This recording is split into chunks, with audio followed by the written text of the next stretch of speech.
Pure Spaceship Music Collective. This is Six Set Bro, a misguided adventure through the social fringe of the music industry.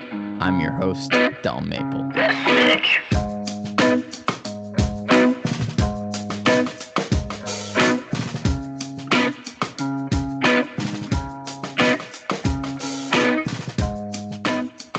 Welcome everybody to another episode of Six Set Bro.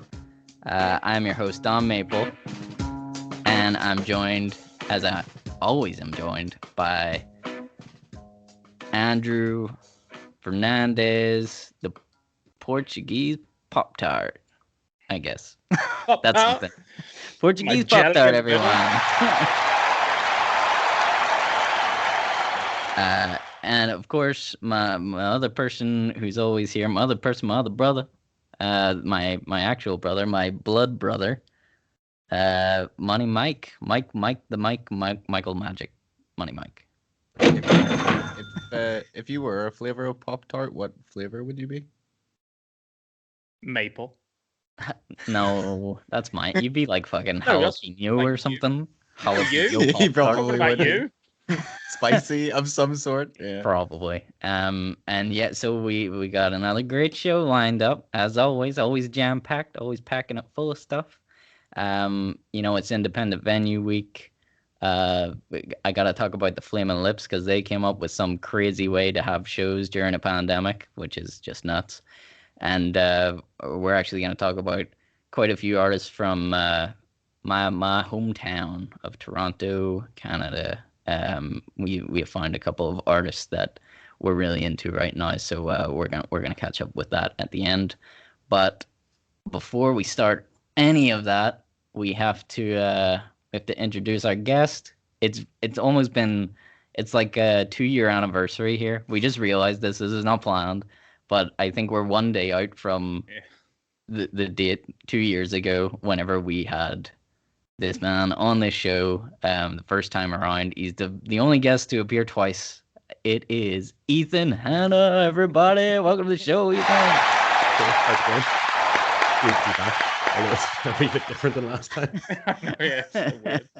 I know. Is it weird or is it? I don't know. Are you used to it? I guess. No, it's weird for me. I knocked the whole Zoom call thing on the head after like the first 2 weeks. I wasn't doing this, so this is the first time I've done this in forever. That's fair. Yeah, I mean it's like so, I don't know, it's so second nature to me now. And I think we all agreed as well, like this is like the easiest way to do podcasting now. For sure. trying to organize like everyone to get days off work or like try and schedule to all get in a room at the same time is like near impossible. So I can't believe we ever done this at my house. That's like, how did we find the time to do do we get through this and socialize? But yeah, man, it's so good to have you on. Thank you. I want to catch up with you. I want to see what you've been up to, what you got planned for the year coming. But before we get into that, we need to do what everybody wants, and that's the nation's favorite segment. Oh, right off the bat. Right off the bat, you know that they want it. Some people just listened to the show for this, I think, at this point. Not that I'm wanting them to hop off. Maybe I should be saving this to the end. It doesn't matter to you. Time to get real, man.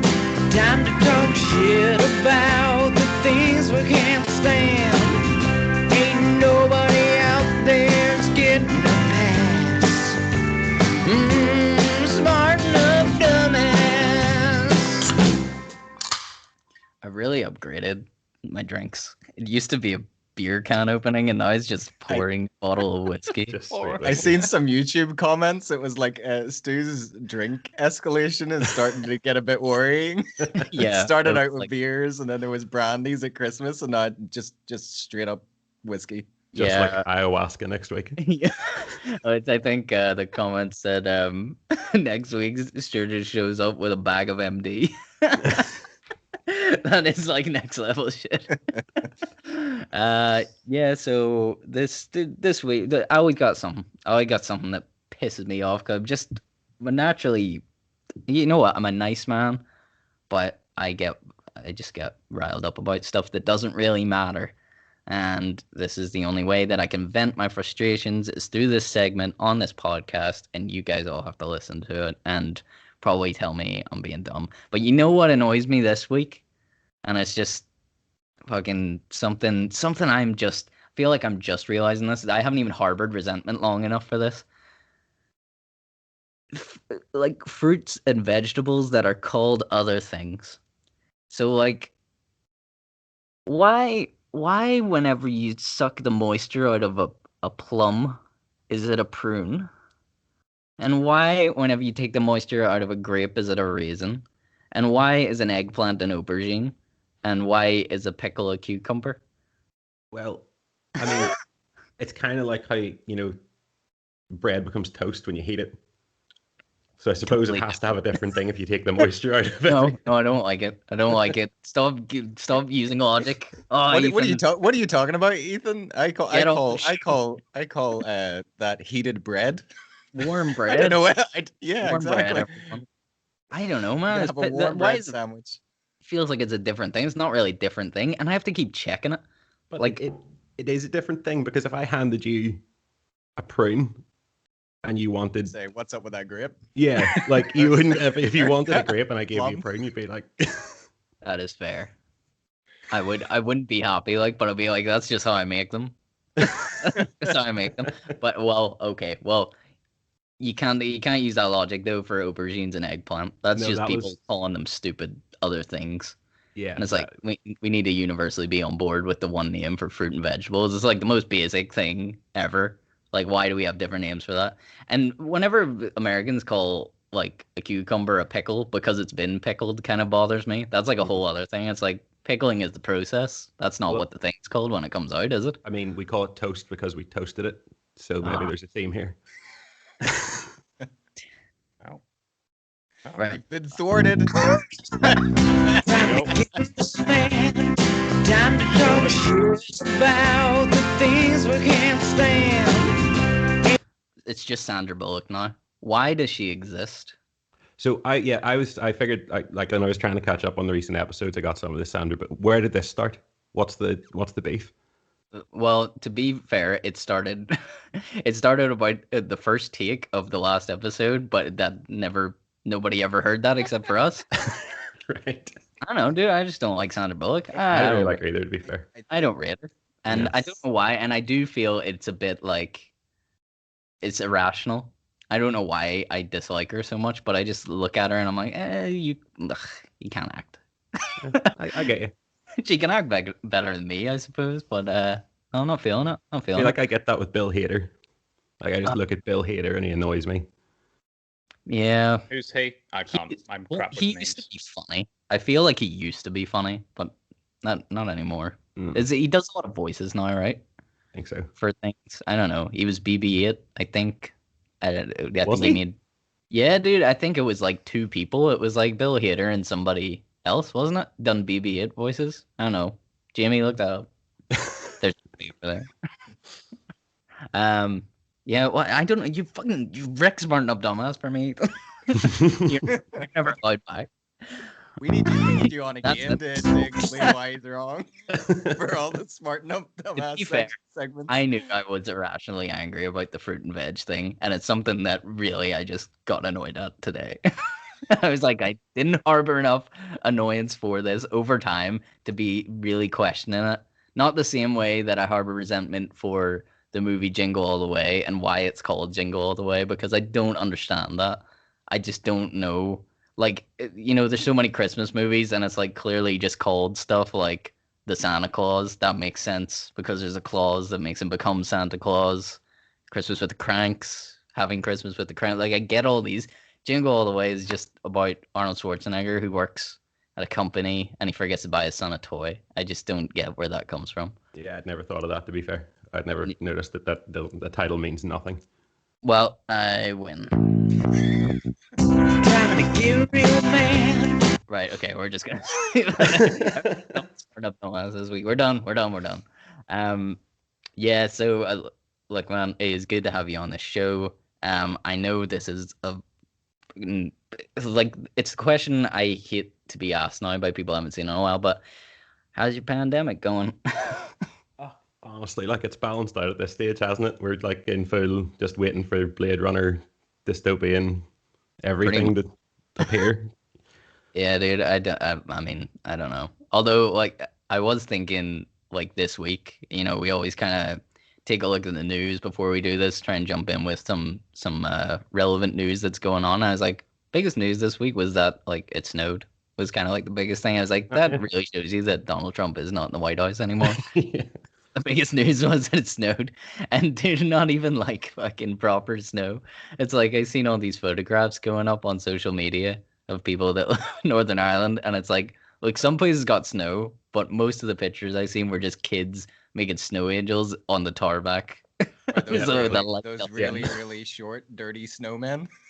Yeah, I know it heaped all the snow. Like, I mean, Yeah. pretty much all the snow for the neighborhood, and the snowman's like 2 foot tall. Yeah, I'm it's like, just pushed together with all the like rocks and stuff. it's still the news over here is just like, transit comes to a standstill or something. And it's just like they couldn't deal with it. We're out of grit or something immediately. But yeah, man, I don't know. The news has been crazy over the last while. It actually feels like the last week has been a bit calmer, but yeah, I mean, like, where were you where would you say you were at, like, even before this hit? Because, like, I know I've explained my story about a million times over, but, like, man, I was just about to have a baby. I was all prepped for that. I took a break from the music thing because we were just getting ready for this, like, making the nursery, everything. And then I swear, like, few days before it was officially announced that we were in this lockdown, like, I just remember the work up to it. I work in retail, the place started getting crazier. And I was like, this is really weird what's going on. And then it was just like, even whenever we had Alex, like, he was born in the hospital and the place was like a ghost town. Like, there Yeah, was I'm sure nobody that was there weird. at the time. And then we were like driving home. You get there and yeah, just locked down. Weirdest thing. Like, we just felt like we were in a bubble away from it all because, like, you know, I feel like you are kind of that isolated anyway when you have a baby Yeah, because it's like, well, you can't really do anything and you're stuck in. But the difference is people would have been coming to see us, but then that stopped, and then we were very much on our own for a long time. Like, but because it was the right thing to do, not that people didn't want to come, obviously. But yeah, I mean, what were you at before that? Because I mean, you obviously released your record like a couple of years ago. I know you were doing some gigs and things like that, but like, where were you at? Did you have any plans for like last year? oh, fuck yeah, absolutely. Like it all got turned on its head. Honestly, I mean, I can't imagine what it would have been like for you, like moving into like a completely different stage of life anyway, and then having that on top of Yeah. all of the difference that came up. But yeah, I mean, like, music wise, like I would have said I think about 2 weeks, maybe 3 weeks before we went into lockdown, I had gone up to the studio with Mike Mormika to talk about when to like start recording and stuff. Which was we were probably going to do in April, I think, of last year. So, and then yeah, like even outside of music, I feel like everything was kind of coming together in several ways. Like Jen and I were getting a place to live, and everything seemed to be getting a lot of motion about it. And then I imagine most people had a similar kind of feeling, like it just all kind of got swept away. And like music wise, I completely stopped. I would say I'm almost still stopped. Like I maybe have sort of got a little bit more momentum back in the last month or so. But I realized, like, once the lockdown hit, and like I don't know, I imagine everyone's been the same. Like there's been some realizations about life and what you sort of perceive and how you would like it to go after like everything gets turned on its head in that way. So I really ended up realizing that, like, although I was very confident in what I think I was about to bring out, it might not be any more, any longer what I want to bring out or wanted to bring out. So like the last few months, I suppose, have been actually kind of tweaking what I already had sort of ready to go to like fit in more with how I maybe feel it needs to be, given, well, what I would say is kind of like living in a different time now, like compared to whatever that was. It was going to be a bit more, I don't know if optimistic's the word, but definitely a bit lighter, definitely a bit sort of brighter or something. And I definitely don't want it to, although it's probably what people are expecting anyway. That's not me saying that I'm now just going to tank it into the ground. But it needs a wee bit of, I don't know, alterations, shall we say, to like, I guess, become what I feel I can bring out now. So yeah, music wise, everything got stopped forever. And I'm really only trying to get sort of back at thinking about it now. I mean, doing this with you guys is the first thing at all I've done that could even be remotely tied to the music scene or any sort of creative product since March of last year. Man, and I mean, nobody like nobody would blame me either. I mean, anybody who is out there like plugging still is like, they're just desperately trying to find different ways. Like, you know, I always love it. A lot of people get in touch with me because of this show or through the show, and they're all just. I think everyone's just struggling the same way. Even people who are doing stuff are just like so confused. They don't even know if they're doing the right thing or what they're meant to be at this moment in time. Yeah, that's what would get me. Like, I mean, I chances were slim anyway that I was going to be one of the people that would have immediately got on board with like live streamed gigs and I'll like do some sort of digital launch for it. Like, it just wasn't what I was going to be able to do. And if I had tried it and it all turned out to be going on this long, I would have definitely ended up giving up on whatever it was I would have been trying to do. Like, because it just seems so, it's too out in the wilderness. Like, there's no answers. I don't know like how you really plan making those moves when you don't know how they're going to land, especially when it comes to things like releasing bigger projects or trying to organize a show. Like, it just seems there could be so much upset down the road, to try and factor in. So yeah, I mean, like, anyone that's still, as you say, like plugging away and getting stuff released and organizing stuff, like, fair play. That's class in the middle of all this. I kind of think about it like if big mainstream blockbuster movies are just going, fuck it, nah, push it back, we can't promote it now, it's not right. Like, how is like an independent musician meant to try and promote something new coming out? And then, as you say, like, fair play to anybody that is doing it and doing it successfully. Yeah, it's really true, man. I mean, I don't know. I've tried to sit and think about it and like kind of analyze it a bit, like whether it's just the fact that you can't do promo properly, there's all these other things like live streams, or whether it's just the fact that there is so much shit going on that I think you're just lost. Like, I mean, it's just you're drowned out like by everything. Yeah, I think it's that. Like, it's undeniably like it's just different. Like, isn't it? Like, you don't really know what anything you release is going out to, or how other people will find it or want to find. Not even like that's the most important thing, but I just feel like the whole landscape to try and do something like that, it just like there's too many questions around it, and also too much to me to overcome. Like, at the start of all this, I was like, I'm not gonna start and fucking like posting on Facebook walls and trying to be like, hey, come like this and share this for me in the middle of what at the start of this felt like an absolute like real tragedy. Like, at the start of it, I don't know if you guys felt the same, but like early on this seemed like hellish. Do you know what I mean? 100%, man. And I mean, there's that there's that dumb meme about like it's on one of the music pages I follow, and it's like it is literally like one photo is like the world burning, and then it's just like one guy's like, have you listened to my new EP yet? And he's just holding it up, and it's like, yeah, I mean, I don't know. Like, not to say that anyone that's brought stuff out like shouldn't be doing so. I think it's class. I wish I could do that in the face of this. Like, I wish I could be like, I'll just ignore this, and not even ignore it, but I'll go on and try and do, whatever sort of creative thing I think might make me feel better. But it's just not the way it's worked out for me. Do you know what I mean? Similar to like the last album, like it's something I want to get right, I suppose, before I put it out. And I feel like everything's so uncertain that I can't really do that at the minute. But that's it, man. Did you do anything like creative wise during this period? Like, did you like try and do a different hobby or like something? even for yourself? Yeah, just for yourself or anything? Yeah.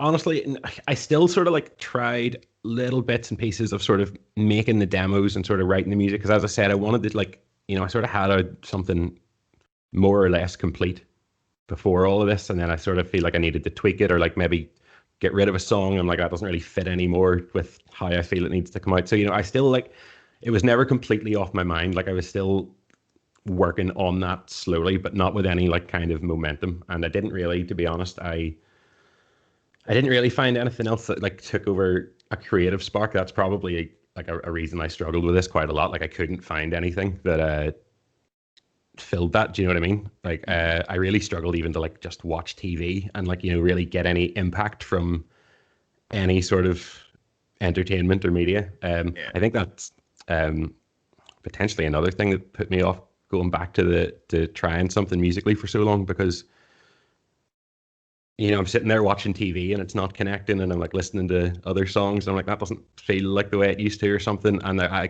guess there's maybe like a fear. I'm like, what if I go in and try and play the guitar and that doesn't feel as good either? Do you know what I mean?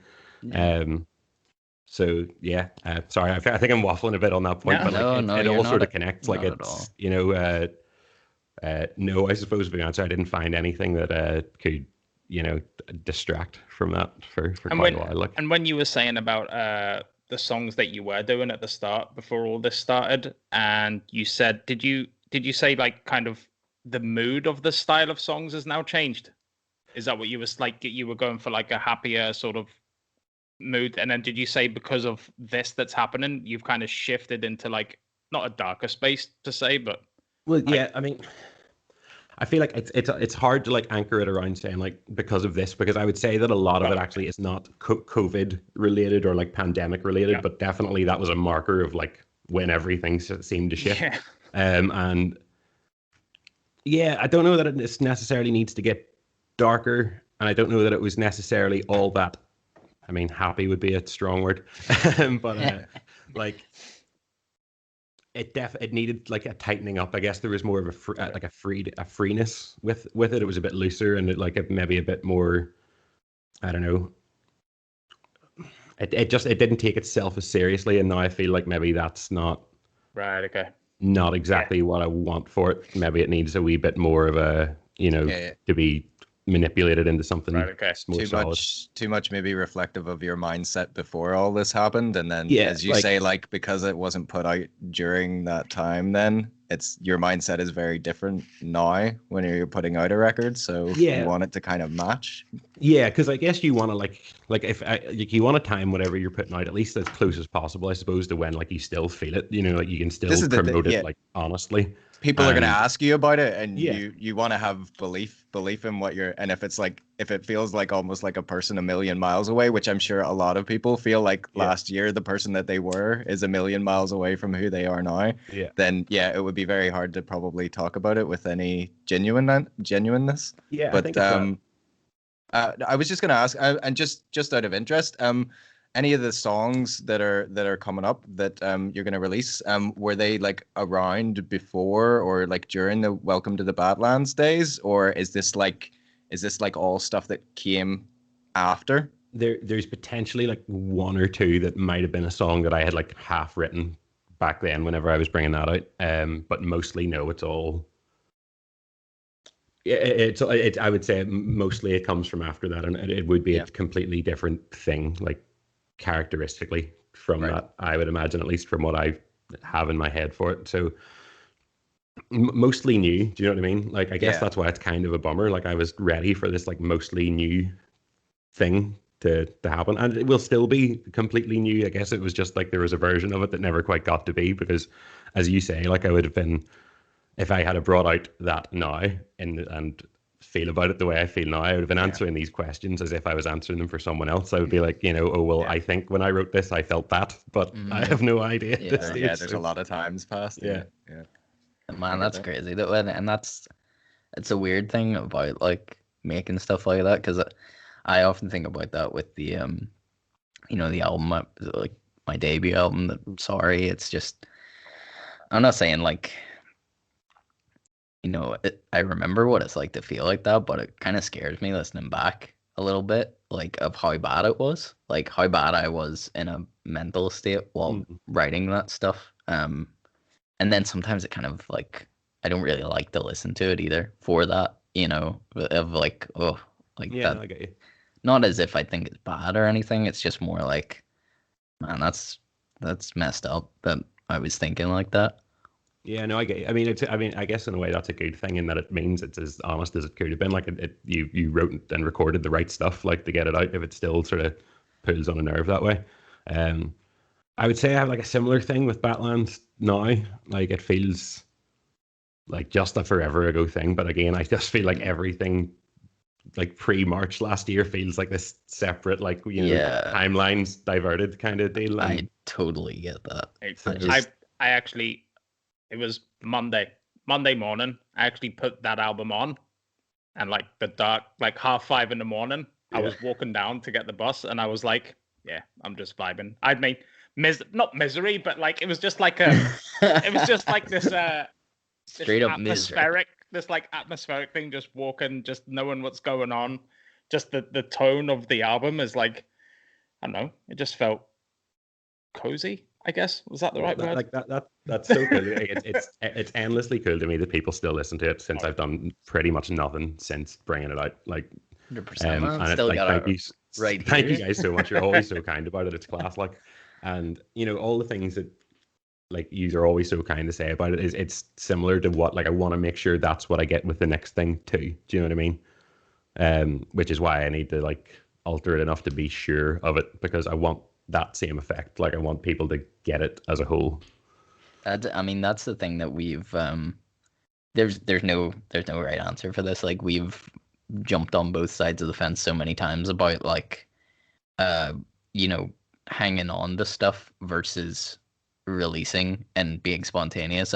I know whenever Sarah McCready was on the show, we were sort of talking about that, and I think she very much was working in the way where she wasn't releasing much. It was kind of like a single whenever she felt the single was there and whenever she could work with the people that she wanted to work with, and it got her to a place where she's maybe like only released 2 singles in I don't know 2-3 years or whatever it was. I forget the time frame now, but you know, then she just went for it with one of these last ones, and it was sort of just like it all happened very fast. And she's trying to work a little bit like that now. And me as an artist, the way I work is very much that way. Like I know I shouldn't joke about it. Like I always sort of joke about it, like I don't even think it's funny. Like I do think I have some sort of attention problem. Like with I can lose so much focus on something so fast, and I know these guys will probably attest to that because sometimes I will message them with some harebrained idea of what we're gonna do on this show, and it's this crazy message, this manic creative energy, and then I just like if I don't follow through on it then and there, it'll probably never happen. You know, it's like. Have to pull the trigger quick. Yeah, because I just feel my attention just goes somewhere else, and I just can't. Like, I really wish I could just sit and focus, but I can't. So then I end up like making something really quick and releasing it, and feel like that's the only way I can like be in love with what I put out. Is you know, whenever I work on it for so long, I start to hate it like so much. Yeah, I get that as well. Like, it's a really tricky balance to find because I have definitely a similar thing to you. Like if I have an idea, I have this like manic energy of like I could this like here's like I can see this idea right to the end, and if I do it right now it'll happen. But I'll just go like get a cup of coffee and then it never happens. Yeah, you know what I mean? yeah. So but like I suppose that's where you're different as well. I never really end up rushing anything out either, like, which is probably a bad thing. Like obviously the more stuff you can bring out, like it will have some sort of positive impact, or at least keep people like aware of you. Not always if it's shit. That's I suppose that's where the argument is like, you know, a band that did things that way that made a name for themselves were Brockhampton, and whether or not you're a fan of them, their marketing strategy was saturation, and that's why they called their first 3 albums Saturation 1, Saturation 2, Saturation 3. They brought them all out within like I think a year or something. So it was like 3 full-length albums in a year. They weren't all bangers. They definitely weren't. But they had a style, and there was videos for so many of them, and they had this theme going throughout the whole thing, and it was like saturate the market was the goal. And it almost made you think, like, because as you were saying, like not all were bangers, but the ones that had videos obviously were very perfectly picked to be the banger ones. And it's like you've seen all this content all of a sudden out of nowhere. It's like, how did I not know about these guys before? Well, just because they literally just dropped 3 fucking albums. Yeah, that's how you haven't heard of them. It's like it was a crazy strategy that it's not gonna work for everyone like that. I couldn't work that fast. I mean, I'm sure they had a lot of it done before anyways, but I know it's just always been a thing of mine for any band I've ever been in. People are just always like, I never know whether it's a compliment or not about how fast I work. And that always makes me feel I think they're trying to be nice, like as in, oh, that's really cool, you work really fast, and you get stuff out. And I'm like, yeah, but kind of whenever you say that, my first thought is it's probably not that good then. Like, you know, like I haven't spent enough time on it. which isn't true either. But you beat yourself up about stuff like that. Yeah, you can't start win, like there's second guessing it. Yeah. No, I get you. I mean, I think for me, like where I've landed on it, that like the last year has been, if there was a chance to make something in the background and have it completely polished and ready to go, the time was there to do that. Like, and I think the fact that I haven't, I mean, I'm sure among many other reasons, but I would say the fact that I haven't, I've sort of landed at this place where I'm just accepting that, like, no matter what the result is of it, like, the way I work is just to bring these things out whenever I manage to actually get them done. Like, that's the best way they end up getting done. Like, however long it takes or however many like days I have to spend kicking myself in the head to get it done. And I think we all remember how long the first album took. Well, I don't want it to be like that every time, obviously. But I think just more, I mean, like, even if this was all to sort of go back to normal, I don't know that I'm ready to just jump back into like the full swing of what it used to be like to try and get like attention within the scene or like try and promote things or anything like that. I think I'm definitely sort of dialing back to realizing, maybe something that needs to be realized, that if I do this a little bit more for me, it might take a wee bit longer, but like at least I'll be happy with it anyway, which proved true of the last one. And so many people have told me, like, despite them liking it, that probably wasn't the best move strategically to bring out a full album like right off the bat. But I think after sort of realizing how I've treated this like second project, I'm just resigned to the fact that I'm not gonna beat myself up over how long it takes or and any of that stuff. Like, it's just, I'm just gonna make it, like, and put it out and see what happens.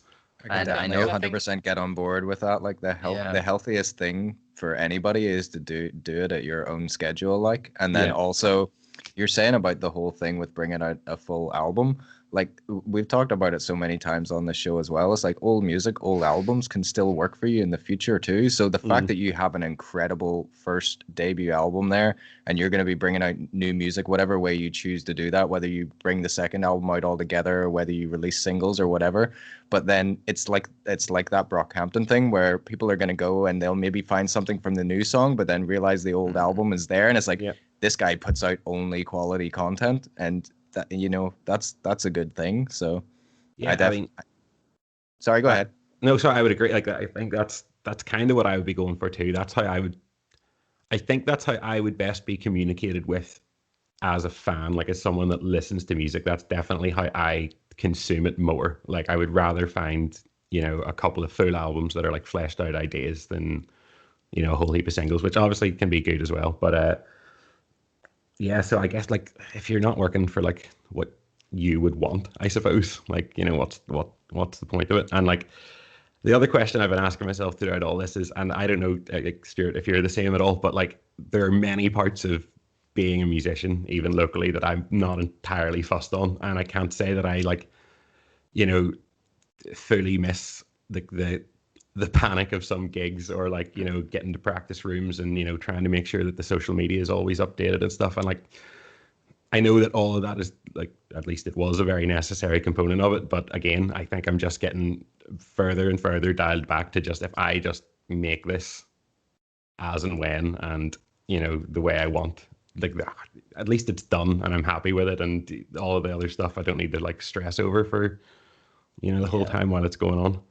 Dude, I get that. I mean, well, I don't know. I've been around those thoughts many times. Like, I mean, we obviously do this show because we do love the music scene. It's easy for me to sit here as a host of a podcast and talk about how much I love it. And as a musician, it's not that I don't like being a part of it. It's just that there's a lot of things. I think it's a problem with creatives in general sometimes, is like all the other stuff that comes with it is not always entirely the things that you really want to do. And it's something we talk about loads in Your Spaceship, because we have this constant question of what we actually are as an entity and how we're meant to, like, are we a music collective? Are we a media company? Like, what are we? And the best thing me and Mike always thought of was like all the stuff that a musician doesn't want to do, like, we'll try and do. It's not that they don't want to do, but the things that shouldn't become as part of the like come with the job. It's like you're a musician and you like to write music, and all your job is to create stuff. it should You just don't be want to have to creating. be Yeah. making like artwork if you're not like into like digital art and stuff. You don't want to be taking like press photos if you're not into photography. You don't want to be learning fucking PR and dealing with friggin' ad platforms and whatever else to get your music out there. So it's like, you know, like as Stu says, like we've done fucking all sorts of stuff in your spaceship. We've filmed music videos for bands. We've written reviews and stuff. But it's like, what is the best thing that we can do is just in whatever way try and like push and promote other people's stuff. And I'm hoping that maybe like we were saying there, the YouTube and the Instagram are doing pretty healthy now. Mm-hmm. Maybe those will be platforms to be able to share people's music and anything that they create on, and then it's let the musicians create and like not fucking bother with all the shitty stuff that comes along with creating, which is a nuisance. Yeah, I think that would be sweet. I mean, I imagine most musicians, I definitely am that way. Like I can't do, or I very much struggle to get on top of doing any of that other stuff. You know, I want it to be some dream scenario where I just turn up and like I'm like, here are the songs, and then all of a sudden someone's like, great, your album's done and it's promoted. Like, so yeah, no, I get you, and like there's probably, I would say most musicians need that as well, because like I don't have a clue about that stuff. It's not really what you think about whenever you're like air guitaring at 12 years old and figuring that'll be the future. You're not like, how will I get someone to notice this? So it is, man, and it's like, you know, it's weird because I go into two different modes. Because like, I mean, the only reason we started the Your Spaceship thing is because I know that like me and Mike especially, sorry I keep saying this, Andy, is only because I'm talking of us as brothers, like, and people who are in a band. Get out of this show. I don't even have Andy on the screen. I've like moved him off. It's just I'm just gonna watch this. It's Arsenal game. It's okay, Andy. I nearly got replaced 2 weeks ago whenever my internet cut out. It's your turn. That is true.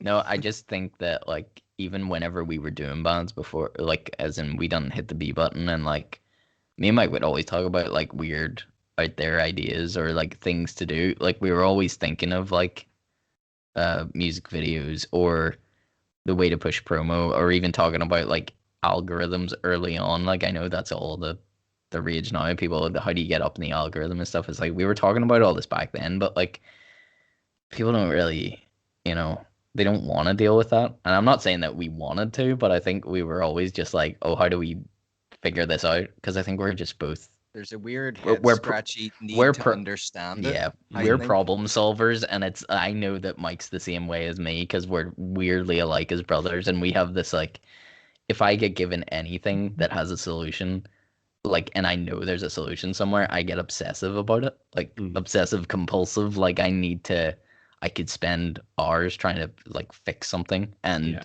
I drive myself mental with mixing. Like I think my wife's gonna like kill me all the time whenever I come out here and I'm like, yeah, I just need to like, I had a mix there and I'm pretty sure the vocal just needs up, and then I'm out here until like 5 a.m, like and it's freezing cold out here. I'm like killing myself obsessing over this stupid thing.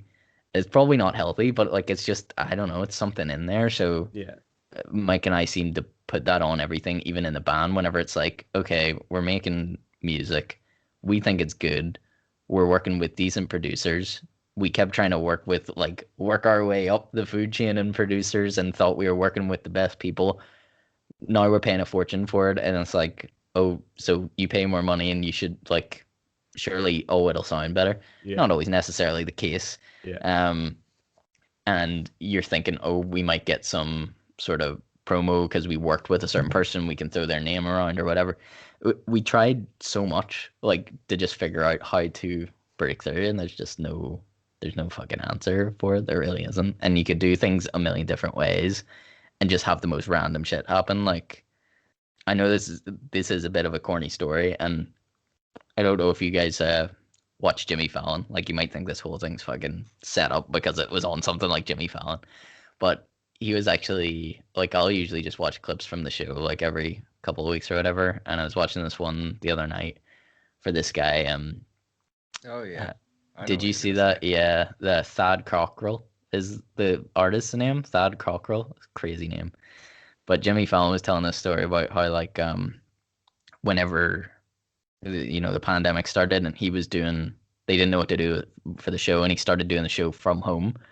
And he was just doing stuff in the house, and he decided he was gonna like fix a light switch in his house. So he went to a hardware store whenever those reopened. Mhm. And he went to this hardware store, and there was this song playing on the thing, and he was like, "Oh, this like I really like this. This is a cool song." And he's just like, "Do I know this? Like, do I know who sings the song or whatever?" So he like Shazammed it on his phone, and then he started listening to it like all last year, like throughout the lockdown, and he became obsessed with this song.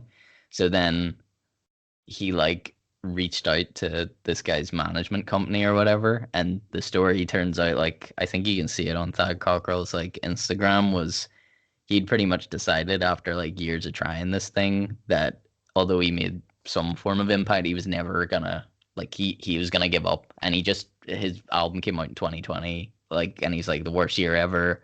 They had a whole lineup for what was gonna happen. Nobody gave a shit about it, and because there's so much other stuff going on, it just got lost. And then Jimmy Fallon Shazammed it in a hardware store, and then he played the Tonight Show, and there's fucking everyone's listening to Thad Cockrell in this song, and it's just actually crazy that shit like that happens though, and it does happen. It's Truly, just, yeah, it's nuts. it's that his moral of the story, and again, corny, is this never give up mentality, but it really does just take like something nuts to happen, and before you know it, like your life could be different. Not saying that happens to everyone, but I mean, on a much more realistic sense, something I got told recently by someone, which was very nice, and if he's listening to the show, I really appreciated this. Um, I made a comment in a couple of episodes of this, I think, and it is something that always like lingers in the back of my head, which is, I think once I turn 30, I'm just gonna pack it in. I don't know why. I've just like 30 music thing, just gonna stop that. Might stop this. Like, I don't know, sort of this idea in the back of my head, like if I'm 30 years old and I'm still doing this, is that a bad thing? Which is just, I don't know where that comes from. There's just something that I put in there one day, and I've said it a couple of times. This guy messages me, and he's talking about the show, and he says how much he really likes to listen to this every week, which is really nice. And then he brought this up, and I haven't talked about that in ages, so it must have been like one of the older episodes he was listening to or whatever. And he sort of said, like, dude, I really hope you don't don't get to 30 and just stop doing this, because I really think this podcast is amazing. And yeah, he's talking about the podcast, maybe not my music, but it's still like one of these things I'm creating. And he's like, I'd be really gutted if you stop this whenever you're 30. And I'm just like, yeah, I don't know why I think that, but it's really nice that somebody said not to. Absolutely. Like, I think that's, I mean, first of all, you're not the only person I know that sort of has this like built-in clock for like when it's time to stop it. Which I think is fair to a degree. I also think it's fair to a degree, like, if like, to take some weight on even one person being like, I hope you don't stop that. Like, I think that's as good as, any review you can get, like, if it's pretty much, if it's yeah, really affecting someone. I think it just has to come down to like, and I think this is sort of mixed in with what I've been saying about the way I want to try and continue making stuff and like what way I want to bring it out. It's just,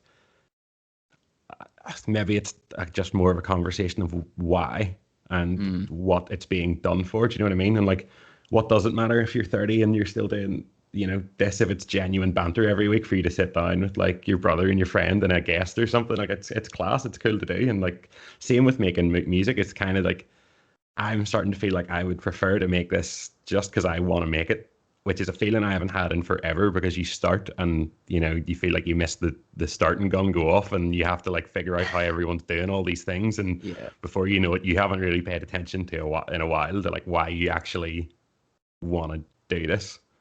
So, to me, if I can arrive at that sort of scenario, it could be a similar kind of deal where like if it maybe the meaning will change behind it and the clock can just not matter as much. Yeah, that's 100% right. And like, I mean, what you're saying makes total sense to me, because it's not like, it's still like I'm working on my second album at the minute, and what I'm sort of doing is just releasing like EPs with bits and pieces along the way. because whenever I get it done, I like get excited and I want people to hear it, so I'm kind of doing that. But like the second album, I know it wasn't that long ago. It's like 2018. I released my first album.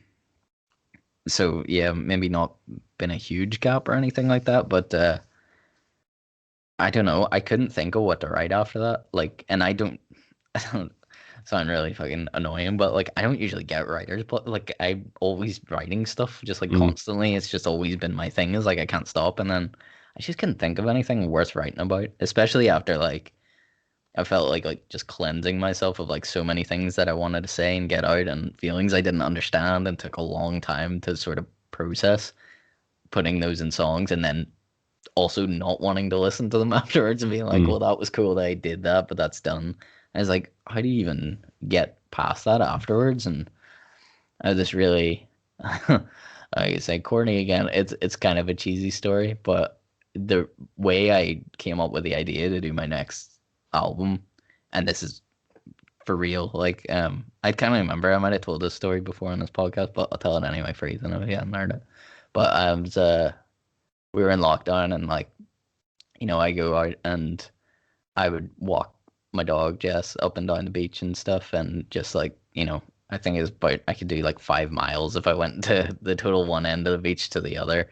And that was how I was getting my exercise for like all these weeks at the start of lockdown. And I just become a dad, so like I had all this, I know it sounds stupid, but a lot of downtime. Whenever you have a newborn, there's not a lot you can do as a dad, really, other than try and help around the house and stuff. And it's like, well, I'll take the dog out and walk her. So like, I'd be out there for ages.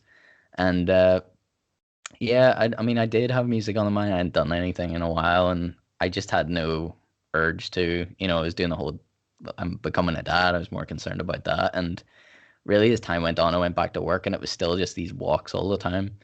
And you know, the place is so abandoned because back then people didn't actually go out to do this friggin' 1 hour of exercise or whatever the hell it was at the start. And I was walking one day on the beach, and it's like you never seen anyone out on the walk. And then one day I like walk past, and there's this like circle of rocks, and they were like whatever way the like striation on the rock was, it's like this person had like lined them all up in this like concentric circles. And I was like, I looked at it and it just kind of, I don't know, weirdly made me happy for a second that like somebody else had been out there, because like you never seen anyone. And I was like, that's really nice. And I was like, it's probably some kid came out here and done this just because they were bored. And then I took a photograph of it.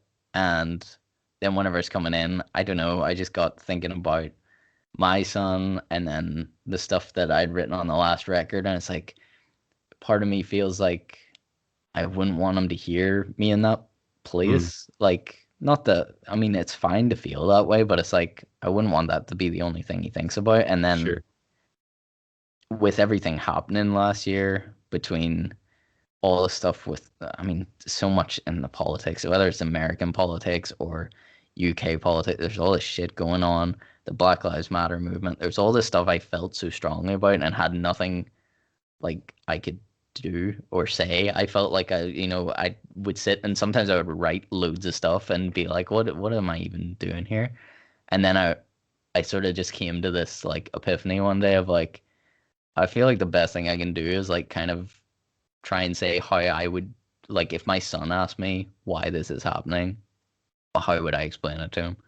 And that's where this idea of like the second album came from, is like all these things connected. So like the album cover became this concentric circle stone photo that I have. The whole message was meant to be, this is something I'm writing for my son.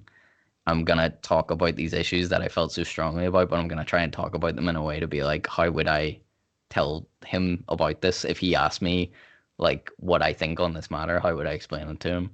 And that's how I came with, like, I mean, it took a long time to come to that. I couldn't think of anything to write.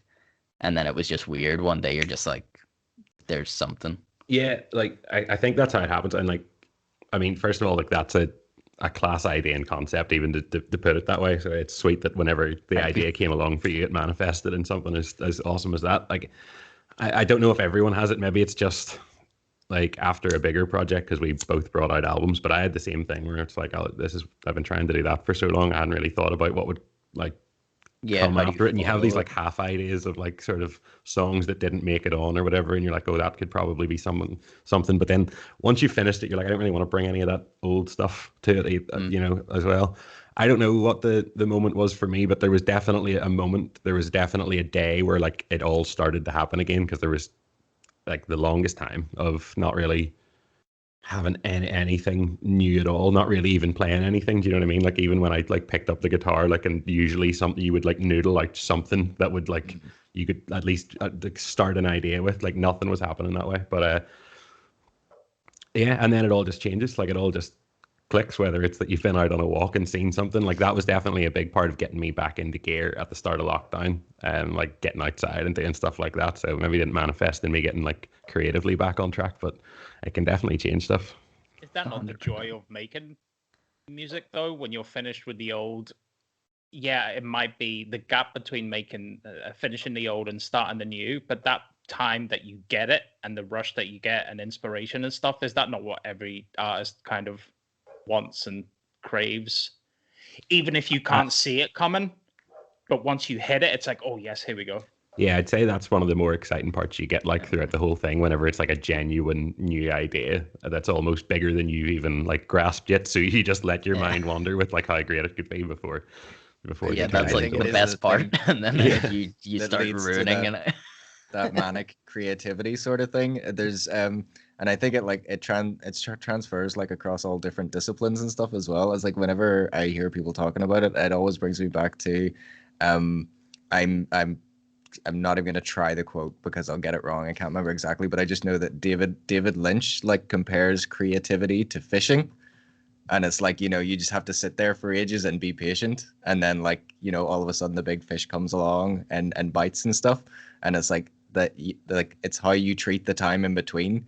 You either stress yourself out thinking that nothing's coming, or you just relax and just be. And then all of a sudden you're like really happy and really excited by something that kind of like triggers all of a sudden. Yeah. It's like, oh, right, okay. Now I just want to do fucking a million things at once, and I have so many ideas. Yeah, I think that's what it is. You just got to sort of like fishing, you just got to sit there and wait and hope you have a pen nearby whenever it like comes up. Pretty much. Pretty much, man. I mean, it is freaking constant battle. Like, right. I want to segue into what we're calling the big question. That's something that we do on the show now. We sort of put a post out there and just try and get some fan interaction back and see what people think. You know, if you follow any of our pages, like the socials, Facebook or Twitter, subscribe to us on the YouTube channel, Instagram, all that stuff. I know I'm advertising here, but that's where you'll see it. If you want to get involved with the show, because we love to hear what your takes are, and then we can talk about them on here, it's great. It creates a whole other level to it because it's better than just us three discussing stuff all the time. It's good to get another perspective. Because we talk nonsense. It's like better to hear from people who actually have like decent opinions. That's it. Instead of just us talking crap all the time.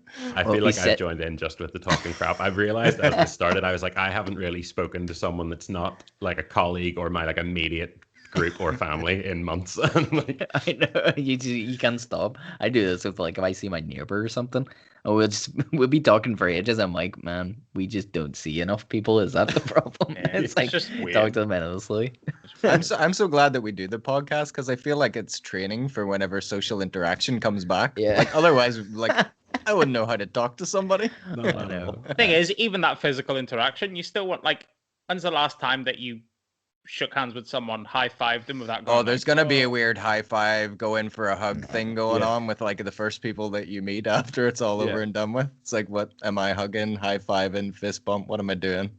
Yeah, I don't know. I mean, I have said, because we've you know, it's so common in China for like the masks. It was common before this because of like SARS and MERS and everything, that we should probably just adopt the Chinese bow, and I would be pretty down with that. That's fairly sweet. Nope. Yeah. Man, it makes sense. It makes sense now. I think the first person that lets me high five them or hug them or fucking shake hands, I am in. Take a big run up for that high five. I don't care. I'll run down the road. Run back about 10 feet and then take a massive big run up.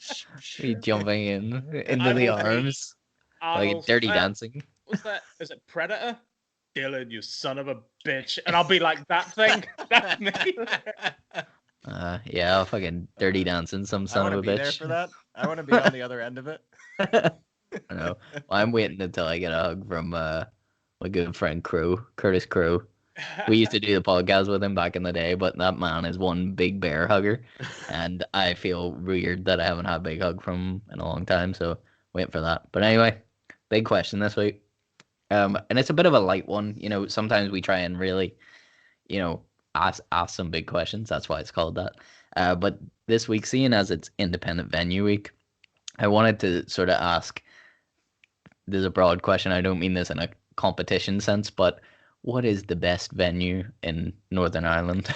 Not because the other ones suck, but like, what is your favorite and why? And we have some 2 sections as well, because you were sort of saying like I did. Best to play, best to a gig you've been in as well, like as an audience member, because like, I think there is a slight distinction between the two. I feel there's a separation. There's like, what is your favorite place that you've been to a gig? Like your favorite venue, and what is the favorite one you've played for whatever reason? And I'm gonna let you carry on and get stuck in. I'm just gonna get beer. No worries, no worries. I won't put you on the spot, Ethan. I will start you off with some of the people who sent in some messages of their favorites, and we'll go through those first. Give you some time to think, not put you on the spot here.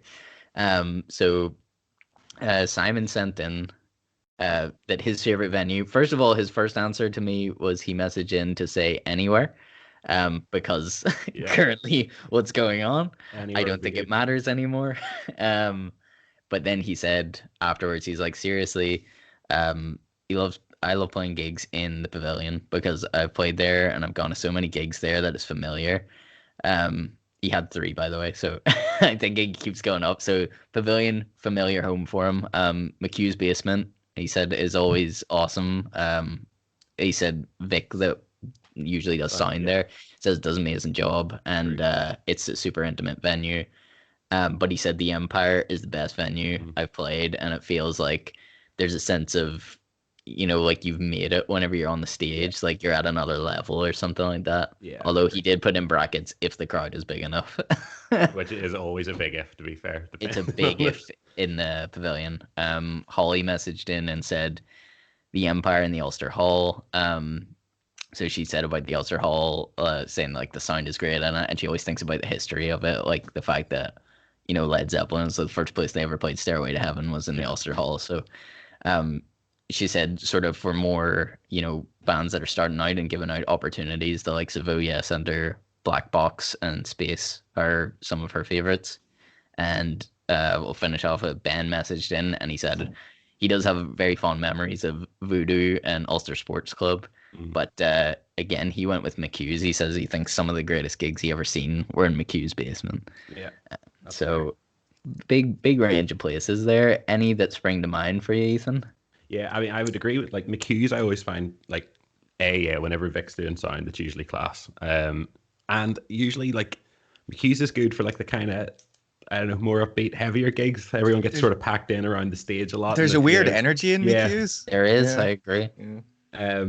You know, you have to fight your way to get to the bathrooms if you're going down there, the bars on that side, but everyone's just crowded around the stage and the band's just on the floor. So there is no stage. It feels quite involved.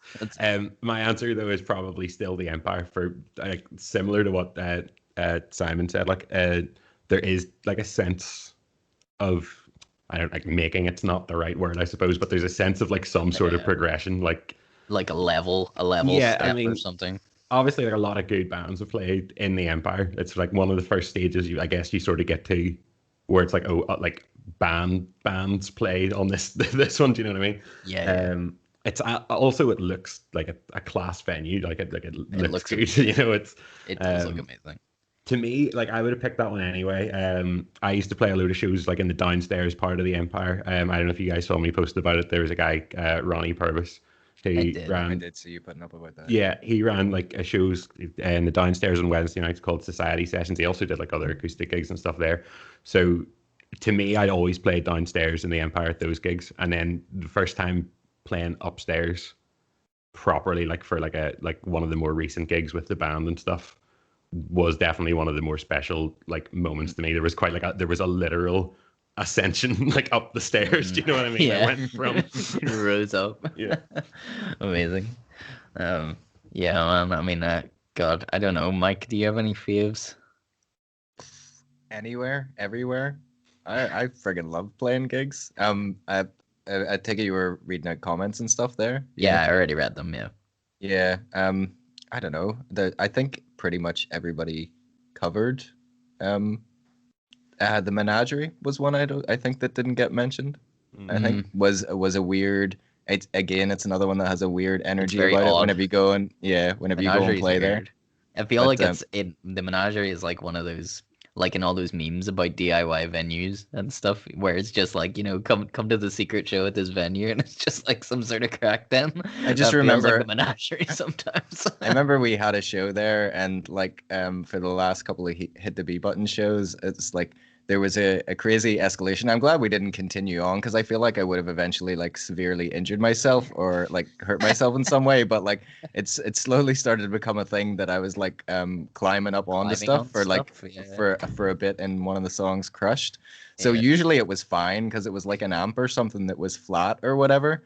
At the rail in Pavilion I climbed up on, which was fine because it was kind of like top turnbuckle scenario and stuff. That was okay.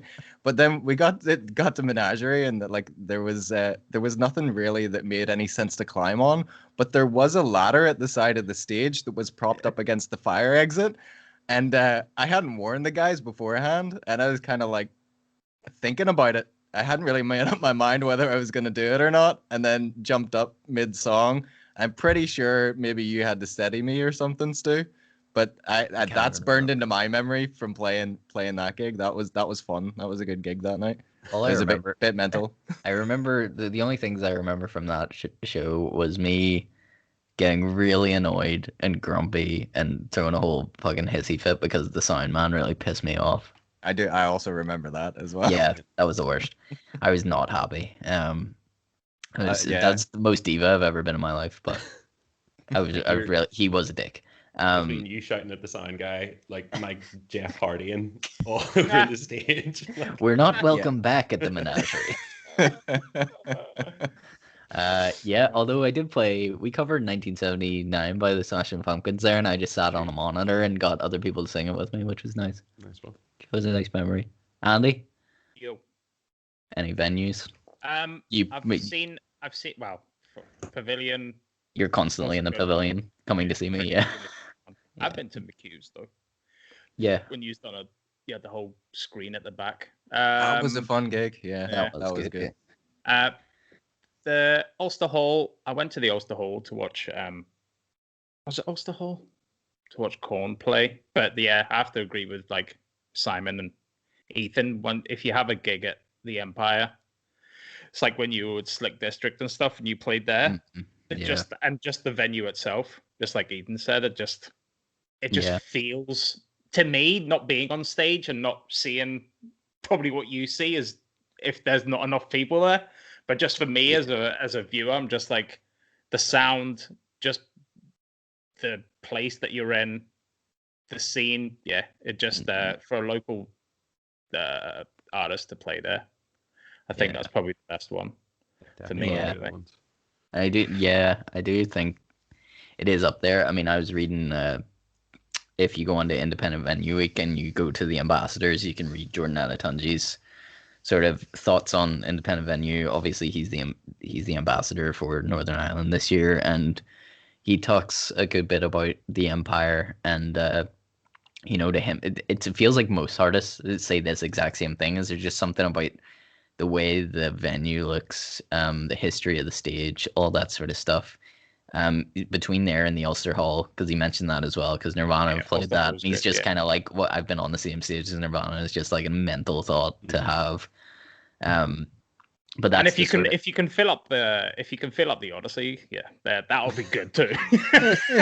I guess that's the next stop after the Empire. That's the next one. A couple of, just to like shout out a couple that we played that like we had some weird gigs. Like we played one as Hit the B Button in the King's Head. That was weird. Right. Didn't we? King's. Yeah, we did. Was it the King's Head or the?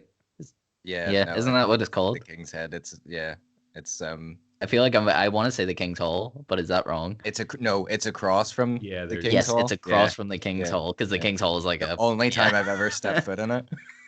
Yeah, not the King's Hall, the King's Head. We played a really weird show there where like things got super rowdy for some reason and people were like smashing bottles in the bathrooms, and then I started getting really, we can talk about it as if it was rock and roll at the time, but like Phil, our guitarist, was totally freaking out because people had like, it was like champagne or something, and they like popped the thing and it started spraying all over his amp, and he's like, I fucking lent those guys my amp. And he's just freaking out. And I was just like, dude, it's fine. It was that typical band meme. It's like, oh yeah, guys, cool set. Can we borrow your amp? Can we borrow your amp, please? Which is a constant thing. I mean, it's gonna happen. But yeah, we played a show there. I never got to see a gig is it the Barge? John Andrews played there a few times. Belfast Barge, yeah, that's such a weird gig there. It would have been nice I played there once. It's quite cool. It is the weirdest venue because you're on a boat. Yeah. And there's just a sense of rocking. Constant movement, yeah. Yeah, it's a bit. You played there as Don Maple, didn't you? We never played as B Button, but yeah. Did you get any seasickness while performing, or? No, although I knew the minute I got on, I was like, oh, this feels weird. No, but the main thing I remember about playing on the Barge was that there's not really a decent place to park around it, and I ended up parking in like the Hilton car park for the Hilton Hotel. It was the closest thing, and I couldn't get a space at that time of night. Pull up in a jet ski like Daniel Craig. Fuck, that would be amazing. That was an idea. Yeah, so I know what you're gonna say. We were supplying the amp. Skateboard. We had to bring the amp, and Phil, who's playing guitar with me for Don Mabel for the live shows, his amp is huge. Luckily he downgraded after a while to like something smaller, but at the time, it was this ginormous amp, and it was so heavy, dude. Like there's so many shows that me and him played together where we had to take turns carrying it. And this particular time at the Barge, like we had to like park the car at the Hilton. The only space was like at the very top. And then all the machines were broken, so then he had to get like the pay for your parking app thing, and he paid for it for me, and I had to transfer him money. And then we had to take the amp down the elevator, and he brought this like makeshift skateboard he had made to wheel his amp on, like a plank of wood with wheels on it. And then we had to wheel it from the Hilton Hotel all the way over to the Belfast Barge in the rain.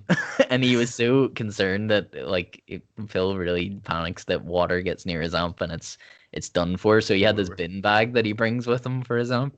So he put his amp in a bin bag on this makeshift skateboard, and we had to wheel it across the Belfast Barge. I have this video of him just sprinting like across the waterfront. It's actually mental. Another time we played Voodoo and we couldn't get parked. Well, to be fair, we did get parked near Voodoo, found a space, but then forgot that like whenever Primark burnt down, like the big Primark building in Belfast like had burned, and there was all this construction up, and you could only go a certain way. So although we were beside the venue, we had to walk in a massive circle just to get to it. And we were carrying this super heavy amp, didn't have the skateboard at this point, and we had to take turns. And then there's this guy who just offered to help us like about halfway around. He's like, do you want me to take it for a bit? What a nice dude. Thank you, whoever that guy was.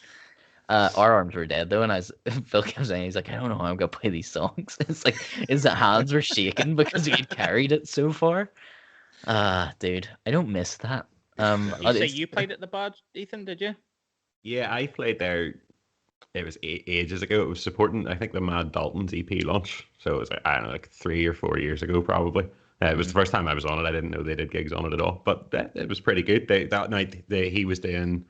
I think it's always bring your own booze to the Barge, but he was doing something where either he or some of his mates had made like homemade mead.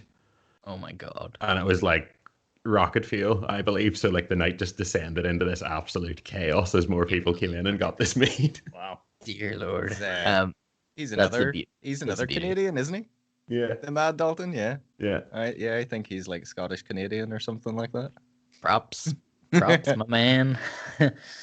Speaking of, like, we want to do a little shout out segment here. There's some new music that we've been that's fallen under our radar that we want to talk about, and we're sort of we're sort of going different this episode just to talk about, we have Ethan on here from Northern Ireland, so let's go to my hometown and talk about some people from Toronto, people from Canada. No, go away. Stop doxing me. You know how many people love me, Andy? They're all gonna be down in my house now. But yeah, we'll jump into a little shout out segment, talk about these guys, and then I gotta tell you about what Flamin' Lips did if you haven't seen this. So this is the shout out segment. Shout out segment. Shout out segment. Ooh, feels like a long time since we've done this segment. Yeah, I've got 4 bands here, 3 of which, as you say, are like from Toronto. There's one from Ireland as well. So I'll just run through them. It's just kind of like, if you guys want to go and check out the singles or the videos or whatever I mentioned, it's a very short thing that I've written just like to give you a vibe for like what the songs sound like or whatever. But there's Jesse Maxwell, who has a single called Undone. And it's out now, and there's a studio session up on YouTube, and it's kind of like a alternative R&B soul kind of thing. And whenever I was watching it, it kind of gave me like Wolfpack sort of like session vibes. It's like full band with backing singers and everything. It's very chill, really, really nice piano and stuff. And there's his vocals are really, really cool. Remind me a little bit of Rex Orange County. Hey, you know what's silkier than silk? Jesse Maxwell. Dude, this is Mike threw a lot of these at me very quickly, but I did listen to a good bit of Jesse Maxwell before we came on the show, and it's so nice, isn't it? Oh, it is smooth, man. It is silky. The vocals, the instrumental. I mean, I want to make babies to that music, for real. I want to make babies to that. I want to get a divorce and pay child alimony to that music. I want to have children too young and rule my life to that music, son. Just Maxwell, silky smooth. If that doesn't sell it for you, like I don't know what will. Like, I'm bought in, like instantly. I want to get a vasectomy to that. Has so many kids. I'm like, I need a vasectomy. Sorry, go on. No, you've completely made me lose my train of thought now. I'm just like, yeah. Jesse Maxwell, bringing in the dollars. I don't know. Maybe he is. Maybe he isn't. Who knows? No, that is actually what I was gonna say. The way you were talking about Geronimo, was it last week on the podcast? I think this is like Little Geronimo. Yeah. Little Geronimo, yeah. Sorry. This is like really early doors. You're in at the ground level, like. But I honestly think this guy is probably gonna do good things. So the other band is called Animal Boy, and they have a song out called Liar Liar. They're a 3-piece from Guelph, Ontario, and it kind of reminded me a little bit of like Bambara or Nick Cave. It's like dark, sort of crackly guitars and lyrics, and it's got this weird kind of surf rock thing going on as well.